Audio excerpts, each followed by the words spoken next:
सावधान। ओम नमः सिद्धेभ्यः। ओम नमः सिद्धेभ्यः।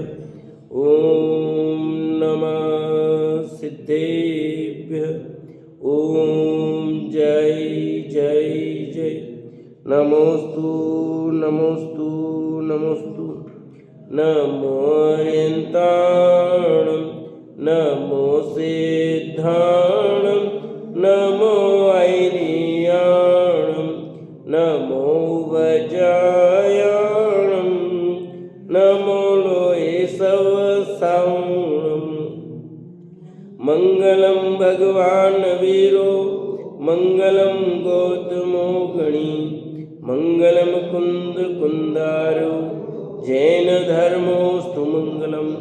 सर्वमंगलम मांगल्यम सर्वकल्याणकारकम प्रदानम सर्वधर्माणां जैनम जयतु शासनम जैनम जयतु शासनम। अरिहंत देव वंदे गुरु वंदे न गणनाण्यरायो धम्मदया मे वंदे कम्मख कारणम शुद्धम। बोली जिनवाणी मात की जय हो। बोली सती मात की जय हो। सुदृष्टि तरंगिणी नाम का ग्रंथ पंडित टेकचंद जी कृत और अपने 7 पर्व पूरे हो गए और आज 8वां पर्व प्रारंभ होगा। इसमें सुदेव एवं कुदेव गुरु का स्वरूप वर्णन करेंगे। पहले हमने तत्व श्रद्धान के संबंध में बात की थी, जीव जीव तत्व के संबंध में। अब यहाँ सुदेव एवं कुदेव गुरु का स्वरूप वर्णन करते हैं। इन शुद्ध तत्वों का जिसमें सम्यक कथन पाया जाए वह शुद्ध आगम है। जो अन्य आगम है वे तत्वों का सम्यक निरूपण नहीं करने से शुद्ध आगम नहीं है। जो ऐसे शुद्ध आगम के कर्ता हैं वे सर्वज्ञ भगवान वितराग शुद्ध आप्त हैं। आप्त भगवान को कहते हैं। उन शुद्ध भगवान को जानना चाहिए। देखो पहले शास्त्र की बात कर दी सीधी सीधी यहाँ पर कि शास्त्र क्या है। उसके बाद देव की बात शुरू कर दी। इन शुद्ध तत्वों का जिसमें सम्यक कथन पाया जाए, जो हमने अभी चर्चा की है 7वें अध्याय में। 7वें अध्याय में जो जीव और अजय तत्व का स्वरूप बताया है वैसा सम्यक कथन जिसमें पाया जाए वो तो है शुद्ध आगम। और जो अन्य आगम हैं वे तत्वों का सम्यक निरूपण नहीं करने से शुद्ध आगम नहीं है। जिसमें 7 तत्वों का सही निरूपण नहीं है वो आगम नहीं है। जिसमें तत्व का स्वरूप सही है, वर्णन किया गया है, वे आगम है। और जिसमें आगम विरुद्ध था, जिनेंद्र भगवान के कथनों का विरुद्ध कथन है, वो आगम नहीं है। ऐसे शुद्ध आगम के कर्ता उपदेशक हैं वे सर्वज्ञ भी भगवान वितराग शुद्ध आप्त हैं। कि भगवान वितरागी सर्वज्ञ परमात्मा जिनका कथन पूर्ण रूप से सम्यक ही होता है, विरोध रूप होता है नहीं, गलत होता ही नहीं है। जिनका कथन पूर्ण रूप से सम्यक है वे वितरागी हैं, आप्त हैं। आप्त भगवान को कहते हैं। और आप्त किसको कहते हैं? भगवान को कहते हैं। रत्नकर्ण सावकाचार में आचार्य समुद्रभद्र ने आप्त की परिभाषा में 3 चीज ली: वितरागता, सर्वज्ञता और हितोपदेशीपना। वितरागी हो, सर्वज्ञ और हितोपदेशी हो। उन शुद्ध भगवान को जानना चाहिए। तब यहाँ प्रश्न खड़ा किया, उन्हें कैसे जाने, उन्हें भगवान वितरागी को कैसे पहचाने? जवाब दिया, हे विवेकी, ऐसा विचार करो कि जब किसी वस्तु का जानना होता है तो उसे गुण से जानते हैं। अतः प्रथम ही भगवान के गुण जानो तो शुद्ध भगवान का जानना हो जाएगा। इसलिए भगवान के गुण कहते हैं। देखो बहुत बढ़िया हेतु दिया है कि तुम्हारा प्रश्न वाजिब है, इसलिए उसको विवेकी कहे, विवेकी, कि तुम ऐसा विचार करो। कैसे विचार है? जब किसी भी वस्तु को जानना होता तो किससे जानते हैं? गुण से जानते हैं। हाँ, भाई ये चीज़ अच्छी है कि नहीं है, आप उसके गुण से तो जानोगे, टेस्ट करोगे। हाँ, तो किसी गुण से तो जानते हैं आदमी अच्छा बुरा हो सामान्य रूप से, तो उनके गुण क्या है। इसलिए भगवान के गुण जान लोगे तो भगवान की पहचान हो जाएगी कि कौन भगवान है और कौन नहीं है। तो उसकी गुण क्या, क्वालिटी क्या उसमें, वो क्वालिटी का पता लग जाएगा। और वो चीज़ होनी चाहिए उसमें, वो है तो वो है, और वो नहीं है तो वो नहीं होगा। वो फिर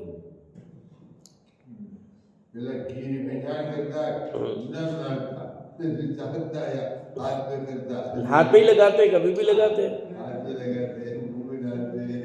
प्रथम ही भगवान के गुण जानो तो शुद्ध भगवान का जानना हो जाएगा, यानी सच्चे देव की पहचान हो जाएगी। पहले लक्षण जान लो, गुण कहो लक्षण कहो। भगवान वीतरागी होते हैं। वीतराग भाव बिना सरागी जीवों से यथावत उपदेश नहीं हो सकता। अपना भक्त हो तो उसकी प्रशंसा करें, रक्षा करें। अपना भक्त नहीं हो तो उसकी निंदा करें, उसका बुरा चाहे, ऐसे देव का वचन प्रमाण नहीं हो सकता। यथावत उपदेश वितरागी हुए बिना नहीं हो सकता, अतः देव वितरागी होना चाहिए।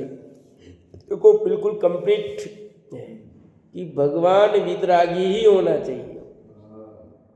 वितरागी देव नहीं है, वितरागी भगवान नहीं है, तो उसका उपदेश सच्चा होगा नहीं, उसमें गड़बड़ होने के पूरे चांस हैं। कोई भी हो, जहाँ राग है वहाँ कुछ न कुछ गड़बड़ होगी।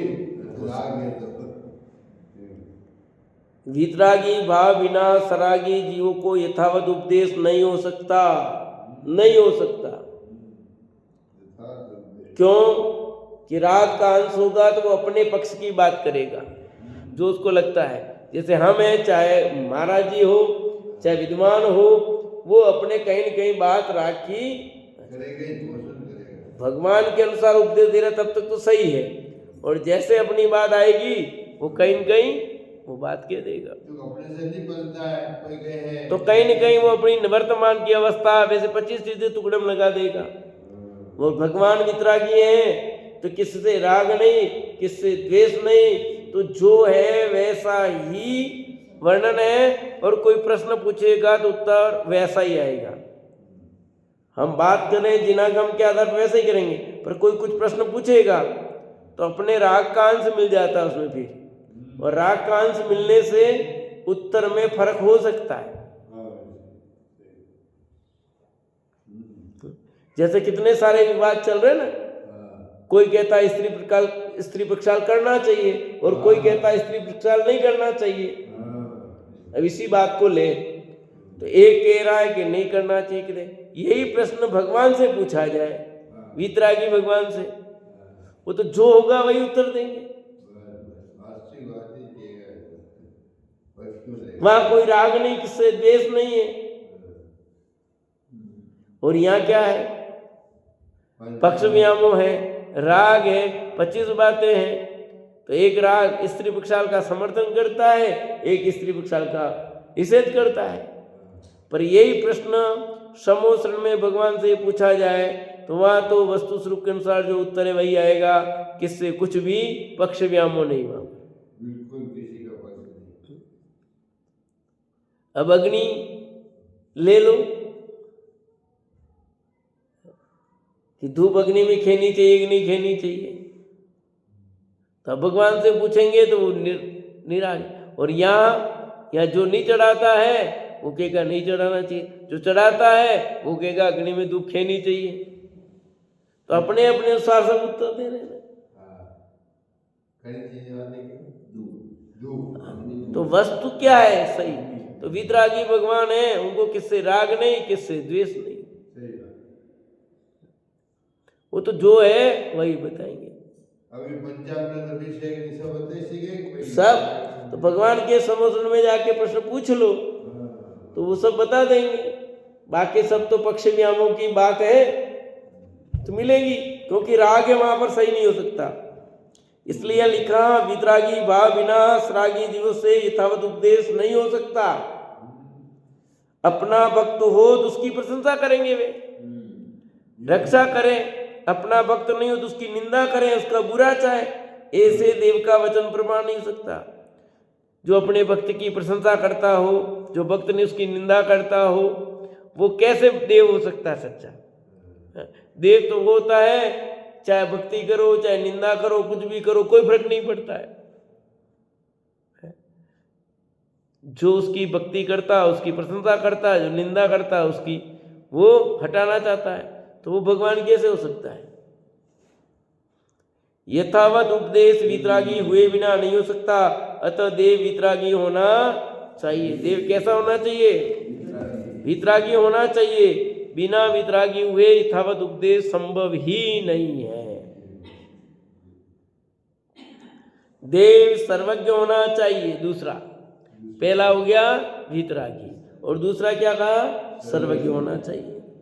सर्वज्ञ के बिना लोकालोक का जानना शक्य नहीं है, और जो सर्वज्ञ नहीं होगा वो लोक अलोक को नहीं जान सकता। लोकालोक का ज्ञाता तो सर्वज्ञ ही होते हैं। जीवों के अंतरंग घट घट की नहीं जानने वाले तुच्छ ज्ञानियों के वचन प्रमाण नहीं है, इसलिए भगवान सर्वज्ञ होना चाहिए। और जो सर्वज्ञ होता है वो एक एक जीव के अंतर की बात को जानता है, और जो अंतर की बात जानता ही नहीं है वो क्या सही बात करेगा? जो सब कुछ जानता है वही सब कुछ बता सकता है ना। जो सब कुछ जानता है नहीं वो सब कुछ कैसे बता सकता है? भले कहे कि मैं सब कुछ जानता हूं, सब कुछ जानता है तो खुद के जूते क्यों नहीं बता पाए हैं? अपने जूते कहाँ गए ढूंढते क्यों फिर रहे? जहाँ चले गए वहीं ले लो फिर। ये सर्वज्ञता का निर्णय करना पड़ेगा, और जो सर्वज्ञ है वो सब कुछ जानता है, और सब कुछ जानता है उसको किससे कुछ नहीं है। तो इसलिए दो लक्षण, वीतरागता और सर्वज्ञता, ये सच्चे देव का लक्षण है, वीतरागता और सर्वज्ञता। वीतरागता और सर्वज्ञता नहीं है वहां पर सच्चा देवपना नहीं होता, वहां भगवान पना नहीं ठहरता। वीतरागी सर्वज्ञ तो हो परंतु तारने वाला हितोपदेशक नहीं हो, तो ऐसा भगवान किस काम का है? किसी का तो भला करता नहीं, अतः भगवान तारनहार होना चाहिए, जिसका नाम लेने से, ध्यान करने से, पूजा करने से भक्तों का भला हो। कैसा होना चाहिए भगवान? तारने वाला मतलब हितोपदेशक। तारने का मतलब यहाँ पर आत्महित का उपदेश देने वाला, तीर्थंकर के लक्षण, आत्महित का उपदेश देने वाला हो। जो आत्महित का उपदेश नहीं देगा वो क्या करेगा? संसार में रुलाएगा फिर। शंका, वीतरागी भगवान के तारकपना कैसे संभव है? प्रश्न किया, देखो ध्यान से। वीतरागी भगवान के तारकपना कैसे संभव है? तारकपना तो सरागी के होता है।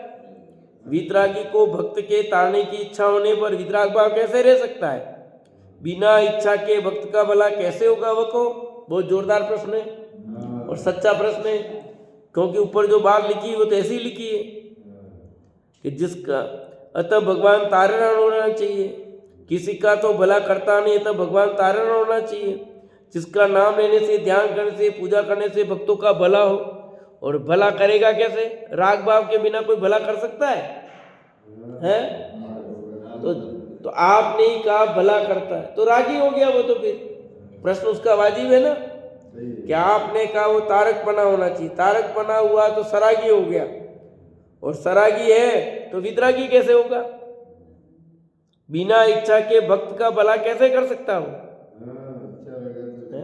अब जवाब, जैसे सूर्य के ऐसी इच्छा नहीं है कि मैं अपना उदय करूं जिससे कमल प्रफुल्लित हो, तथापि सूर्य का उदय होने पर सहज भाव से कमल प्रफुल्लित होता है। सूर्य में कोई ऐसा गुण सहज ही पाया जाता है।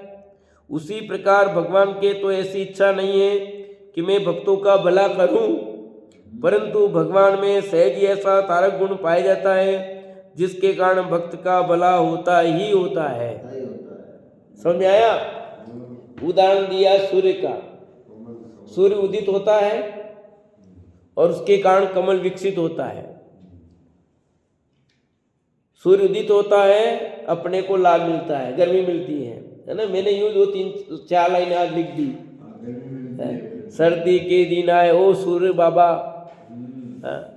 कि सर्दी के दिन आए ओ सूरज बाबा, हमको ताप, हमको भी अपने ताप से तप्त कर दो।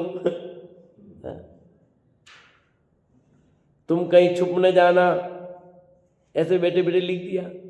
क्या करता वो? करेगा क्या? हमको कुछ करेगा क्या? सूर्य क्या करता? गर्मी देता है कि मिलती है? पर भाषा ऐसी की जाती है कि सर सूरज आया तो बढ़िया, अपने को गर्मी मिल गई है? उसने कुछ दी है? पर जब उदित होता है, उसका प्रकाश होता है तो हमको लाभ मिल जाता है। सूर्य उदित होता है, कमल खिल जाता है, शहद खिलता है। ऐसे ही भगवंत वितराग की वाणी खिलती है तो जगत के जीवों का भला सहज हो जाता है। भगवान नहीं चाहते कि इनका भला करूं, इनका बुरा करूं कुछ, पर स्वयं भला होता है। बुरा तो किसी का होता ही नहीं, और भला भी करते नहीं, स्वतः होता है। जैसे सूर्य उदित होने पर दिन स्वयं होता है, कमल स्वयं खिलता है, लोगों को गर्मी स्वयं मिलती है, सूर्य कुछ नहीं करता। इसी प्रकार भगवान की निमित्त से जीवों का भला स्वयं होता है। भगवान रंच मात्र भी इच्छा करते नहीं, मैं इनका भला करूं, इसका नहीं करूं। क्यों? जैसे सूर्य उदित होने पर सारे कमल खिलते हैं क्या? जिस कमल में अभी योग्यता नहीं हुई है खिलने की, वो नहीं खिलते हैं। जल में खिलने की योग्यता हुई है, वही खिलते हैं। ऐसे जिनके भला होने का समय आया है, योग्यता उन्हीं का भला होता है। जिनका नहीं है होने आया, उनका नहीं होता है। समय व्यवस्था ऐसी। भगवान के तो ऐसी इच्छा नहीं है कि मैं भक्तों का भला करूं। भगवान के तो रंच मात्र भी इच्छा नहीं है कि मैं इसका भला करूं, परंतु भगवान में सहज ही ऐसा तारक गुण पाया जाता है। तारक गुण, तीर्थंकर, तीर्थम करोति तीर्थंकर, तीर्थ को करे। तीर्थ क्या है? तारे, तो तारने वाले तीर्थंकर। तो ये स्वयं गुण है जिसके कारण भक्त का भला होता ही होता है, होता ही होता है। लिखा नहीं हो ऐसा नहीं होता। तथा जैसे कोई सूर्य की ओर कड़ी दृष्टि से देखे, उसके नेत्रों के आगे अंधकार सा छा जाता है, नेत्रों की ज्योति मंद हो जाती है। या उस सूर्य को तो ऐसी इच्छा नहीं है मेरी ओर क्रूरता से देखे, अतः अंधा करो। तथापि सूर्य के तेज में सहज ही कोई ऐसा अतिशय है कि सूर्य की ओर क्रूर दृष्टि से देखने वाले की नेत्र ज्योति मंद हो जाती है। उसी प्रकार भगवान को तो ऐसी इच्छा नहीं है कि मैं अपने निंदक का बुरा करूं, तथापि कोई ऐसा अतिशय है कि जो भगवान की निंदा करता है उसे नरकादि दुख सहज ही प्राप्त होते हैं। लो, बुरे की बात भी बता दी। बुरा भी बता दिया या कि भगवान बुरा भी करते हैं। कि ये सूरज का उदाहरण दिया कि सूर्य के सामने कोई देखे कड़ी दृष्टि से, तो सूर्य के सामने देखे तो आंखें बंद हो जाती है, हो जाती है। तेज रोशनी होती है तो आंखें बंद हो। किसने की? सूर्य ने की। उसने कड़ी दृष्टि से देखा तो उसकी आंखें स्वतः बंद होगी, सूर्य अंधकार कर देता है। कोई सूर्य की जैसी इच्छा नहीं कि मैं उसकी आंखें बंद करूं, कुछ करूं, पर स्वयं होता है। ऐसे ही भगवान किसी का बुरा नहीं करते, किसी का बुरा नहीं करते, परंतु जो भगवान की निंदा करता है, वर्णवाद करता है, उसका स्वयं ही बुरा हो जाता है। कुछ करना नहीं पड़ता है। पर लोक में तो कुछ निंदा करे, जैसे भी प्रधानमंत्री की टिप्पणी कर दी मालदीव के मंत्रियों ने, तो उनको निंदा करने लगे लोग, उनको निलंबित कर दिया। ये तो किया गया। यहाँ ऐसा नहीं है, यहाँ तो स्वयं होगा। भगवान कुछ नहीं करने वाले। भगवान किसी का भला भी नहीं करते और किसी का बुरा भी नहीं करते। भला भी होता है तो अपने कारण से, बुरा भी होता है तो अपने कारण से। यहाँ निमित्त नैमित्तिक संबंध बताया कि जो भगवान का स्वरूप नहीं जाते और वितरागी सर्वज्ञ भगवान की निंदा करते हैं तो उनका समय बुरा होता है, समय बुरा होता है ऐसा। और जो वितराग स्वरूप को जानते हैं उनका समय भला होता है। इस प्रकार भगवान में वितरागता, सर्वज्ञता, तारकता अर्थात हितोपदेशीपना, ये 3 गुण तो मुख्य हैं। उसके उनके सिवाय और भी अनंत गुण हैं। उनमें से जिन्हें जानने से भगवान की पहचान होती है उन कितने ही अतिशय रूप बाह्य अभ्यंतर गुणों को कहते हैं। ये 3 गुण तो मुख्य ही है, वितरागता, सर्वज्ञता और हितोपदेशीपना। बाकी गुण और भी है, कुछ बाह्य है, कोई आंतरिक है, कुछ आंतरिक गुण है, कोई बाह्य गुण है, उनका भी यहाँ उल्लेख करते हैं। दोष 18 रहियो गुण 47 होय संजुतो सबग्गो वियरायो सदेवो भवतार्पण मामी। जो दोष 18 रहित 46 गुण युत देव है, हे वीतरागी सर्वज्ञ ज्ञानी भव्यतारक नमन है। कि 18 दोषों से रहित 46 गुणों सहित सर्वज्ञ वीतरागी भव्यों के तारक देव को नमस्कार करता हूँ। कैसा देव है? 18 दोषों से रहित हैं, 46 गुणों से युक्त हैं, सर्वज्ञ हैं, वितरागी हैं, तारक हैं। ऐसे ही गुणों से जो युक्त देव हैं उनको मैं नमस्कार करता हूँ। मंगलाचरण भी हो गया एक तरह से और भगवान का स्वरूप भी बता दिया कि भगवान का कैसा स्वरूप होता है।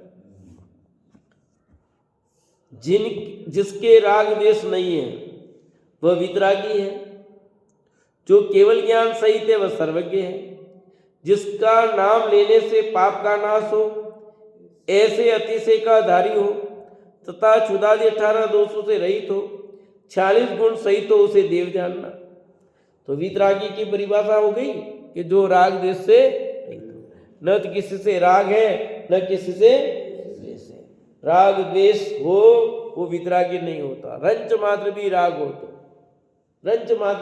हो तो वितरागी नहीं होता। और केवल ज्ञान सहित सर्वज्ञ, सब कुछ जाने, जो कुछ जानना भी बाकी, कुछ भी जानना बाकी नहीं हो, कुछ भी जानना। फिर कहा जिसका नाम लेने से पाप का नाश हो। अपन बोलते हैं ऐसो पंच नमो यारो सब पाप प्रणाशनो, बोलते नहीं बोलते हैं? यह पंच नमस्कार मंत्र सब पापों का नाश करने वाला है।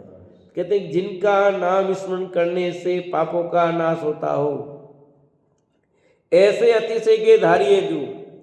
और 18 प्रकार के दोष आगे बता रहे नाम सब, इसलिए वहीं अपन पढ़ेंगे। 18 दोषों से रहित और 40 गुण सहित, 40 गुणों के नाम ही बता रहे आगे। सबको पता है 10 जन्म के अति से, 10 केवल ज्ञान के अति से, 14 देवकृत, 8 प्रातिहार्य और 4 अनंत चतुष्टय, ऐसे 40 गुणों से युक्त होते हैं। अब 18 दोषों का स्वरूप कहते हैं, एक एक दोष का। अब ये जानना बहुत जरूरी है। ये 18 दोष समझ लोगे तो जगत में जो भ्रांतियां चलती है ना भगवान के विषय में, कि भगवान ऐसा करते हैं, भगवान ऐसा करते हैं, तो भगवान है कि नहीं पता लग जाएगा। सबसे पहला है क्षुधा। जगत के जीवों को मां दुखी करने वाली, जिसकी पूर्ति के बिना मरण तक हो जाता है, ऐसी ये क्षुधा बड़ा रोग है। जिसे क्षुधा है वह देव नहीं है। जिसकी स्वयं क्षुधा रूप मां व्याधि नष्ट नहीं हुई, वह भक्तों की क्षुधा कैसे नष्ट करेगा? भगवान के क्षुधा रोग नहीं है। क्षुधा मतलब भूख। यहां लिखा है कि जगत में जीवों को मां दुखी करने वाली चीज क्या है? भूख। जिसकी पूर्ति के बिना मरण तक हो जाता है। भूख नहीं मिटे, भूख पूरी नहीं हो तो मरण को प्राप्त हो जाते हैं। कितने लोग मर जाते हैं भूख के बिना, भोजन किए बिना, मरते कि नहीं मरते? आज भी खाने को नहीं मिल रहा कई लोगों को, है? और कैसे कैसे भोजन प्राप्त करते हैं और नहीं मिलने पर लंबे समय तक मरण को प्राप्त हो जाते हैं। ऐसे ये क्षुधा बड़ा रोग है, भूख एक रोग है।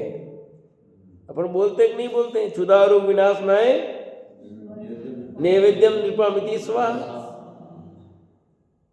किसका? क्षुधा रोग का। पर आपको भूख नहीं लगे डॉक्टर के पास जाते हो, डॉक्टर साहब भूख ही नहीं लग रही है, भूख ही नहीं लग रही है, हैं? ये कहते हैं कि भूख तो रोग है, एक बड़ा रोग है, और जिसको भूख लगती हो वो सच्चा देव नहीं हो सकता। जिसकी स्वयं क्षुधा रूप महाव्याधि नष्ट हुई है, जिसकी ऐसा भयंकर रोग समाप्त हो गया है, भूख नाम का रोग समाप्त हो गया है, वह भक्तों को क्षुधा कैसे नष्ट करेगा बताओ? इससे क्या निष्कर्ष निकलेगा कि जो जो कहते हैं कि भगवान यानी देव को भोग चढ़ाओ, भगवान का प्रसाद, भगवान का प्रसाद होगा तो क्या होगा? सच्चा होगा कि झूठा होगा? वो भगवान हो सकता है क्या फिर? है? भगवान खाते ही नहीं तो उनका प्रसाद कैसे होगा? भगवान को भूख लगती नहीं, जो कहते हैं भगवान को भूख लगती है, भगवान खाते हैं, तो जो खाते हो वो भगवान हो सकते नहीं। भगवान खाते तो नहीं पर सुगंध के भूखे हैं, भगवान सुगंध के भूखे नहीं है, क्योंकि भगवान सुगंध लेते ही नहीं, क्योंकि भूख ही नहीं लगती, सुगंध की क्या जरूरत है? तो जगत में इस पहले बात को समझ लो तो सारी जो गलत मान्यता है वो ऑटोमेटिक खत्म हो जाएगी। आप जिन जिन को देव मानते हो तो ये सब पता लग जाएगा कि वो देव है ही नहीं। जिन जिन को आप देव मानते हो और उनके भोग चढ़ता है, हाँ, और कहते हैं कि भगवान खाते हैं, भगवान के भोग चढ़ाओ, इसका मतलब वो भगवान है ही, वो भगवान नहीं है। तो आप लोग भी तो भगवान को चावल चढ़ाते हो, आप भी तो भगवान को बादाम चढ़ाते हो, आप भी तो चढ़ाते हो कि हम भगवान को भोग नहीं चढ़ाते हैं। हम चावल आदि सामग्री जो चढ़ाते हैं भगवान के भोग के लिए नहीं, भगवान के खाने के लिए नहीं। किसके लिए चढ़ाते हो फिर बताओ? अपना है? किसके लिए चढ़ाते हो फिर? नहीं, किसके लिए चढ़ाते हो फिर? है कोई जवाब आपके पास? है? खुद की पूजा करने के लिए। आप अपनी पूजा करने लग गए हैं। तो हम भी ऐसे ही करते हैं, पता ही नहीं है, ये सिस्टम ही नहीं है कुछ। भगवान को न तो चावल की जरूरत है न किसी की जरूरत है। सिर्फ किसी जगह जाते हैं तो अपने उपयोग को स्थिर करने के लिए हम सामग्री ले जाते हैं। हम तो भगवान के दरबार में जाते हैं तो अपने उपयोग को स्थिर करने के लिए अष्टद्रव्य का प्रतीक बनाया है। ये अष्टद्रव्य चढ़ाना कोई जरूरी नहीं है, ये है ही नहीं। भगवान की पूजा करने के लिए इसकी सामग्री की आवश्यकता जरूरी नहीं है, ये तो बहुत बाद में आया है। ठीक है, ये तो पुजारी की व्यवस्था के लिए सब चीजें सामग्री बनाएंगे, ऐसा करेंगे तो पुजारी के लिए व्यवस्था हो जाएगी। कैसे रहेगा पुजारी? आप पैसा भी नहीं दोगे तो कैसे रहेगा? कुछ तो चाहिए उसके लिए। भगवान के यहाँ चावल चढ़ाने की कतई जरूरत नहीं है, बादाम चढ़ाने की जरूरत नहीं है, भगवान उससे कुछ फर्क नहीं पड़ता है। ये तो हम अपने उपयोग की स्थिरता करने के लिए बाह्य द्रव्य लाते हैं। कुछ लोग कहते हैं ना, इस राज दरबार में जाए खाली हाथ थोड़ी जाते हैं। ये 3 लोग के नाथ है, उसके दरबार में जाए तो लेके जाना चाहिए, भेंट लेके जाना चाहिए। ये आप अपने मनगढ़ंत की बात है, पर भगवान के लिए नहीं, भगवान के खाने के लिए नहीं, भगवान के भोग के लिए नहीं है। अब लोग लड्डू भी चढ़ा देते हैं, केला वेला कुछ भी चढ़ा देते हैं सब। ये भगवान तो क्षुधा रोग से रहित है, इसे किसी प्रकार की सामग्री की कतई आवश्यकता नहीं है। तृषा, इसके समान दुखदायी तीव्र रोग नहीं है। यदि जल नामक औषधि नहीं मिले तो प्राण निकल जाए, ऐसी तृषा रूपी व्याधि जिसको वो देव नहीं है। जिसकी अपनी तृषा तपन नष्ट हो नहीं हुई, वह भक्तों की तृषा तपन कैसे नष्ट करेगा? भगवान की तृषा रोग नहीं है। क्या लिखा कि तृषा माने प्यास, इसके समान दुखदायी तीव्र रोग नहीं। प्यास का है ना, कितनी प्यास लगती है। तो पानी नहीं मिले तो आदमी मरण को प्राप्त हो जाए। एक बार भोजन नहीं मिले तो चल जाए, पर पानी नहीं मिले, इसलिए जल नामक औषधि नहीं मिले लिखा। पानी की कमी से कितने रोग हो जाते हैं शरीर में, होते कि नहीं होते? तो प्राण निकल जाए, कहते प्राण ही नहीं मिले तो। ऐसी तृषा रूपी व्याधि जिसके वो देव हो नहीं सकता, क्योंकि भगवान तो सब रोगों से रहित है ना। उनको प्यास लगती नहीं, प्यास की जरूरत नहीं। अरे ये स्वर्ग के देव संसारी, उनको नहीं लगती प्यास, तो ये वितरागी भगवान को प्यास क्या लगे? जिसकी अपनी तृषा तपन नष्ट नहीं हुई है, वह भक्तों की तृषा तपन कैसे दूर करेगा? जिसकी खुद की प्यास नहीं मिटी, वो दूसरों की प्यास क्या मिटाएगा? है भगवान के तो प्यास नाम का रोग ही नहीं है। और जिसको पानी की जरूरत हो, कुछ भी प्यास की जरूरत हो, तो फिर वो भगवान नहीं हो सकता। इस समय भगवान को जल चढ़ाओ, जल पिलाओ। आप भी तो जल चढ़ाते हो, चढ़ाते कि नहीं जल? जन्म जरा मृत्यु नाशनाय जन्म नृपामिति। तो हम जल चढ़ाते हैं जन्म जरा मृत्यु के नाश के लिए, भगवान को पिलाने के लिए नहीं कि ऐसा जल हमें कभी पीना ना पड़े। हम तो उस प्रतीक रूप लाए सामग्री, तो इन सब का त्याग करने के प्रतीक रूप लाए एक एक द्रव्य। क्या हम सब जगत के पदार्थों का त्याग करना चाहते हैं, इस प्रतीक रूप लाए हैं, न कि भगवान को खाने के लिए, पीने के लिए, उनको प्रसन्न करने के लिए। हमारी एक भी सामग्री भगवान को प्रसन्न करने के लिए नहीं है, भगवान को खिलाने के लिए नहीं है, पिलाने के लिए नहीं है। न भगवान के ऊपर चढ़ाते हैं, एक थाली में चढ़ाते, इधर भगवान के ऊपर कोई सामग्री नहीं चढ़ाते।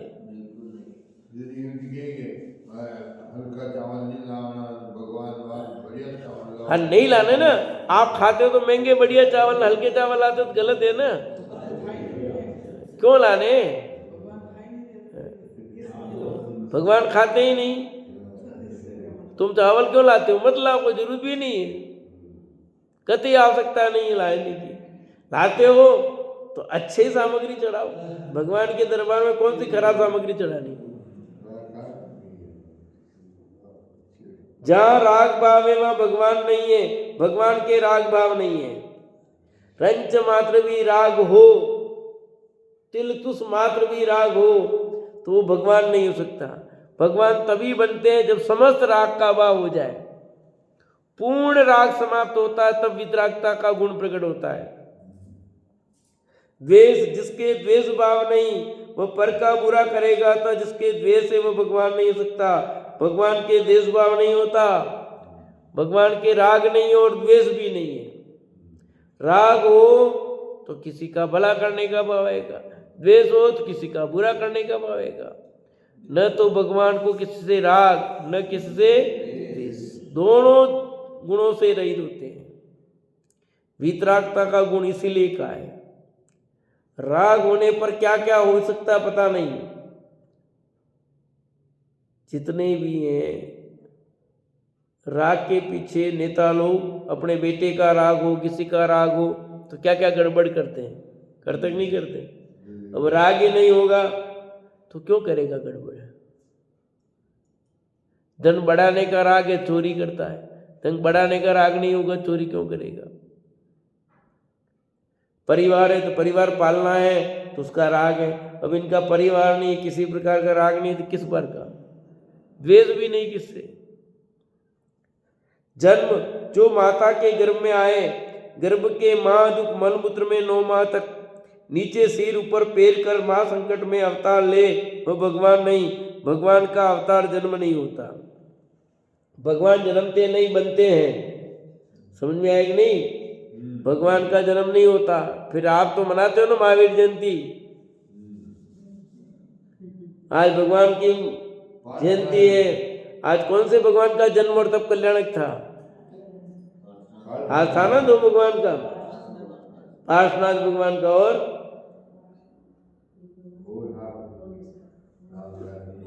तो भगवान का जन्म कल्याणक भगवान का नहीं था भैया।